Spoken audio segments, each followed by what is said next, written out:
Bismillahirrahmanirrahim. Assalamualaikum warahmatullahi wabarakatuh.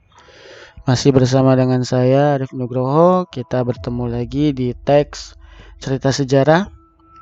Kali ini kita akan membahas tentang dari sudut struktur dan fungsi teks cerita sejarah. Sebelumnya jangan lupa like, komen, dan subscribe untuk membantu perkembangan channel belajar ini. Kita masuk ke dalam struktur teks cerita sejarah. Struktur teks cerita sejarah itu adalah narasi. Narasi adalah wacana yang menceritakan peristiwa dalam kurun waktu tertentu. Narasi dapat berisi fakta dan fiksi. Narasi dapat dibagi menjadi dua, yaitu ekspositorik dan sugestif. Ya, jadi narasi itu sebenarnya ada cerita yang bisa berisi fakta dan fiksi. Jenis-jenis narasi ada dua yang seperti tadi dikatakan, yaitu ada narasi ekspositorik dan narasi sugestif. Di sini kita bisa membacanya bahwa ada narasi ekspositorik adalah narasi memiliki sasaran penyampaian informasi secara tepat mengenai suatu peristiwa dengan tujuan memperluas pengetahuan pembaca. Yang kedua, narasi sugestif adalah narasi yang berusaha memberikan maksud menyampaikan amanat terselubung kepada pembaca atau pendengar sehingga seolah-olah tampak melihat. Ya, jadi sugesti, kalau untuk sugestif itu seolah-olah pendengar ini bisa melihat, bisa merasakan kejadian tersebut. Kalau ekspositorik adalah memperluas pengetahuan pembaca gitu. Itu yang membedakan antara jenis narasi ekspositorik dan narasi sugestif. Kita lanjut ke struktur teks cerita sejarah.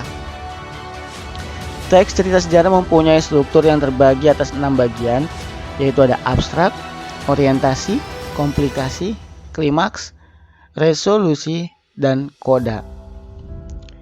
Yang pertama, abstrak. Abstrak adalah ringkasan atau intisari sebuah cerita.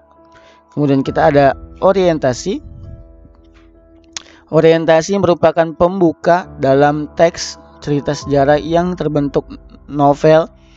Ya, yang berbentuk novel. Orientasi berisi pengenalan tokoh dan latar cerita.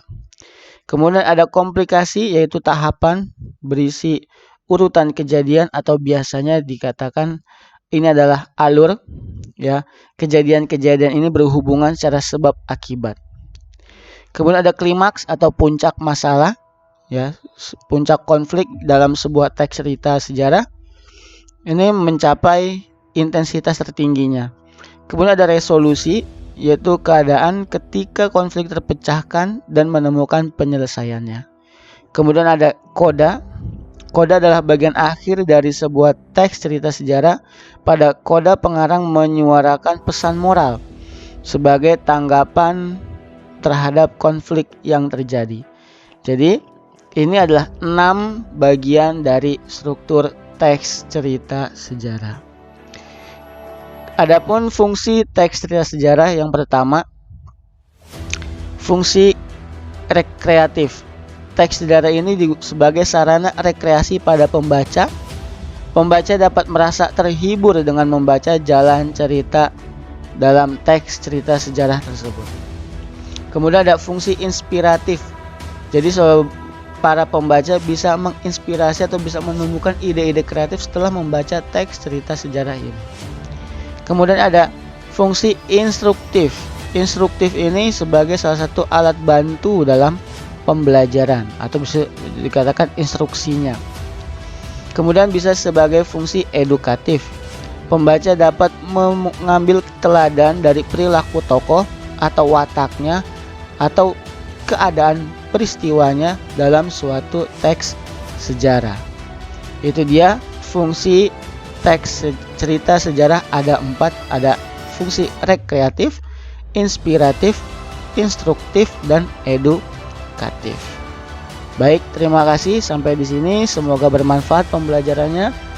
Kurang lebihnya mohon maaf. Assalamualaikum warahmatullahi wabarakatuh.